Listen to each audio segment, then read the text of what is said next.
Assalamualaikum warahmatullahi wabarakatuh. Apa kabar anak-anak? Alhamdulillah, mudah-mudahan kalian tetap sehat selalu, tetap semangat, siap melaksanakan pelajaran. Jangan lupa berdoa. Biasakan untuk selalu berdoa di awal dan di akhir pelajaran. Semoga kalian bisa memahami materi yang akan Ibu sampaikan. Pada kesempatan kali ini kita masuk ke materi baru di semester baru, ya, itu mengenai interaksi antar negara Asia dan negara lainnya. Ada beberapa subtema. Yang pertama itu ada mengenal letak dan luas benua Asia dan benua lainnya. Untuk materi bisa kalian lihat di video yang akan Ibu tampilkan nanti, ya.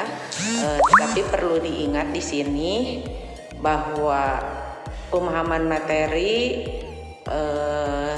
bisa diperoleh bukan hanya dari yang Ibu sampaikan saja. Silahkan cari materi dari berbagai sumber, ya, lihat sendiri. Dan untuk pertemuan hari ini tidak ada tugas, cukup kalian catat hal-hal yang dianggap penting, ya, karena itu untuk membantu nanti ketika kalian persiapan dalam PTS. Untuk itu silahkan simak materi di bawah ini.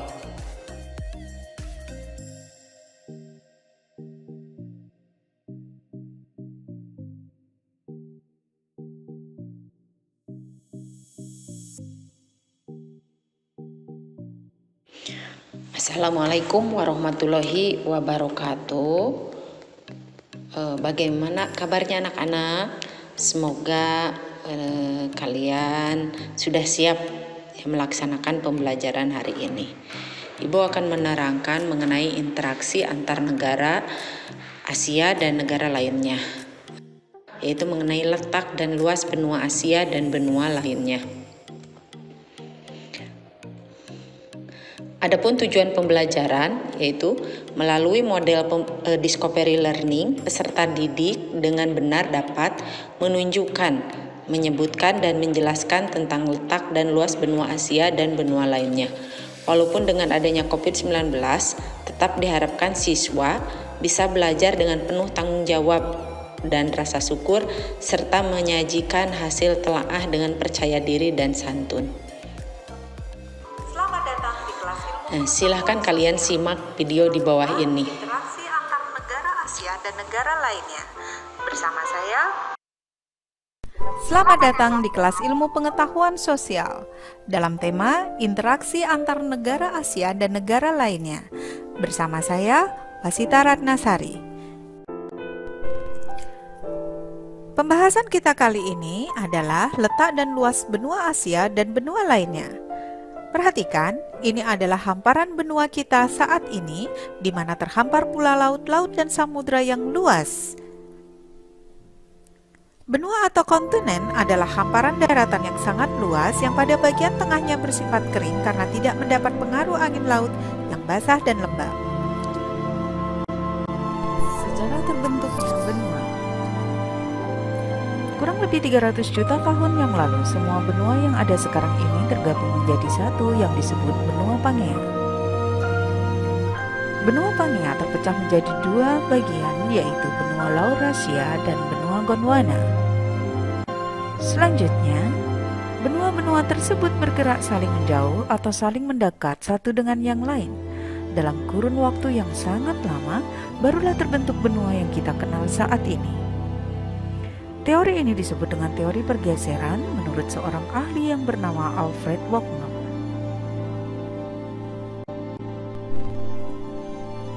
Terdapat 7 benua di dunia ini, yaitu Asia, Eropa, Afrika, Australia, Amerika Utara, Amerika Selatan, dan Antartika. Beberapa ahli berpendapat bahwa Amerika Utara dan Amerika Selatan adalah satu benua, yaitu benua Amerika. Sedangkan Eropa dan Asia adalah satu daratan yang tidak terpisahkan yang disebut dengan Eurasia. Pada pembahasan kita kali ini kita akan membahas benua Asia, Eropa, Afrika, Australia, dan Amerika. Batas benua Asia. Benua Asia di sebelah utara berbatasan dengan Samudra Arktik, di sebelah timur dengan Selat Bering dan Samudra Pasifik, di sebelah selatan berbatasan dengan Samudra Hindia, dan di sebelah barat benua Asia berbatasan dengan Pegunungan Ural, Laut Kaspia, Laut Hitam, Selat Bosporus, Selat Dardanella, Laut Tengah, Terusan Suez, dan Laut Merah. Dapatkah kalian tunjukkan secara tepat dengan peta kalian batas-batas wilayah benua Asia tersebut?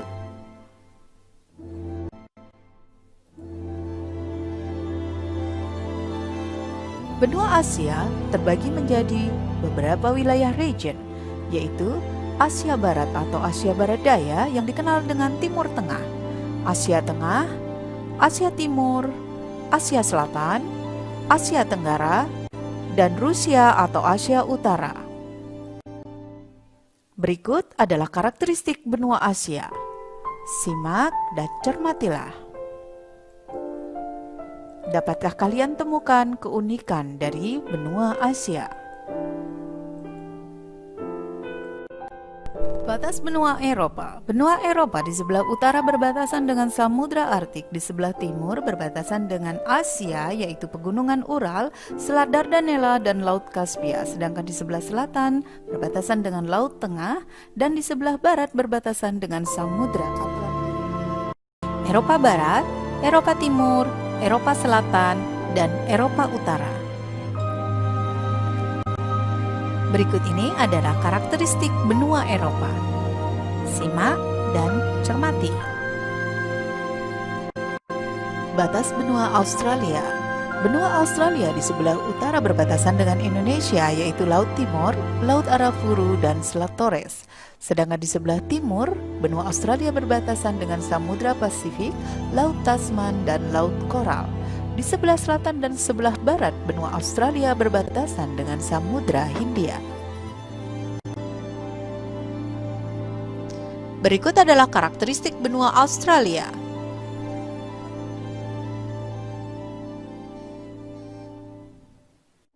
Karakteristik benua Australia. Benua Australia terdiri atas 8 negara bagian, yaitu Australia Utara, Australia Selatan, Australia Barat, Victoria, New South Wales, dan Queensland, Tasmania, dan daerah khusus ibu kota. Dapatkah kalian menemukan keunikan dari benua Australia? Batas benua Afrika. Benua Afrika di sebelah utara berbatasan dengan Laut Tengah, di sebelah timur berbatasan dengan Laut Merah dan Samudra Hindia, di sebelah selatan berbatasan dengan Samudra Hindia, dan di sebelah barat berbatasan dengan Samudra Atlantik. Karakteristik benua Afrika. Secara geografis, benua Afrika terbagi menjadi 5 kawasan, yaitu Afrika Utara, Afrika Timur, Afrika Barat, Afrika Tengah, dan Afrika Selatan. Berikut adalah karakteristik benua Afrika. Simak dan cermatilah. Dapatkah kalian temukan keunikan benua Afrika? Batas benua Amerika. Benua Amerika berbatasan di sebelah utara dengan Samudra Arktik, di sebelah timur berbatasan dengan Samudra Pasifik, di sebelah selatan berbatasan dengan Laut Weddell, Samudra Atlantik, dan Samudra Pasifik. Sedangkan di sebelah barat, benua Amerika berbatasan dengan Samudra Atlantik. Amerika terbagi menjadi 4 kawasan atau region, yaitu Amerika Selatan, Amerika Utara, Amerika Tengah, dan Kepulauan Karibia. Berikut adalah karakteristik benua Amerika.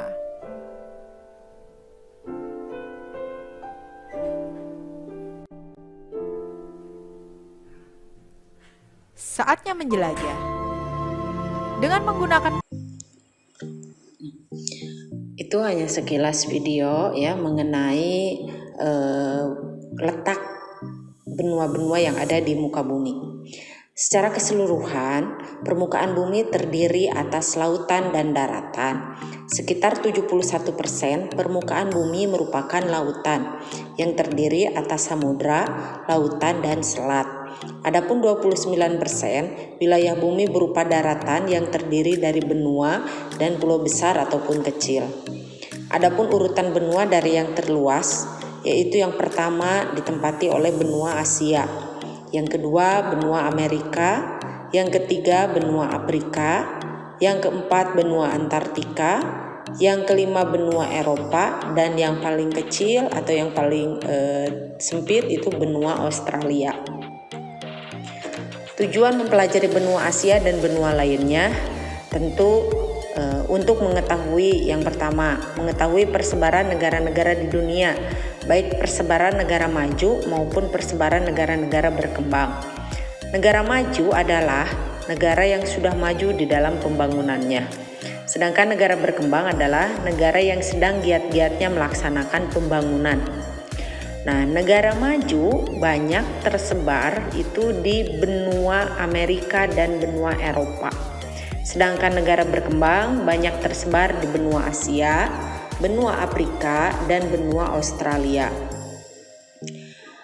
Nah, sampai sini semoga kalian bisa memahami ya. Nanti kalau ada pertanyaan silahkan boleh japri Ibu. Nah, kita lanjutkan dulu tentang ciri-ciri dari negara maju dan negara berkembang. Ciri-ciri negara maju. Bila dilihat dari mata pencahariannya, itu biasanya bergerak di bidang industri. Sedangkan negara berkembang, mata pencahariannya itu biasanya di bidang agraris atau pertanian, ya, perkebunan, peternakan, dan sebagainya.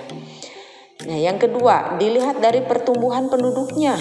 Negara maju itu pertumbuhan penduduknya rendah, ya. Nah, sedangkan sebaliknya negara berkembang pertumbuhan penduduknya itu sangat tinggi. Itu bisa dilihat dari tingkat kelahiran dan tingkat kematian. Yang ketiga, dari teknologinya, negara maju tentu teknologinya sudah modern. Sedangkan negara berkembang teknologinya masih tradisional. Yang keempat, dari tingkat pendidikannya. Tingkat pendidikannya untuk negara maju itu sudah berkualitas, sedangkan tingkat pendidikan negara berkembang itu masih rendah. Yang kelima, tingkat kemiskinannya di negara maju tentu sudah rendah atau sedikit. Dan negara berkembang tentu itu masih banyak. Dilihat dari tingkat pendapatannya, karena masih rendah, otomatis kemiskinannya masih tinggi. Yang keenam, pendapatan per kapita jelas sudah tinggi. Sedangkan negara berkembang itu pendapatan per kapitanya masih rendah. Yang ketujuh, tingkat kesehatannya berkualitas. Ya, untuk negara maju itu bisa dilihat dari tingkat kesadaran masyarakat akan pentingnya kesehatan. Sedangkan negara berkembang itu tingkat kesehatannya masih rendah. Itu terbukti dari masih banyaknya tingkat kematian atau tingkat kesadaran masyarakat akan kesehatan itu masih rendah. Nah, mungkin itu saja untuk pertemuan hari ini. Semoga materinya bisa dipahami. Ibu tutup sampai di sini. Wassalamualaikum warahmatullahi wabarakatuh.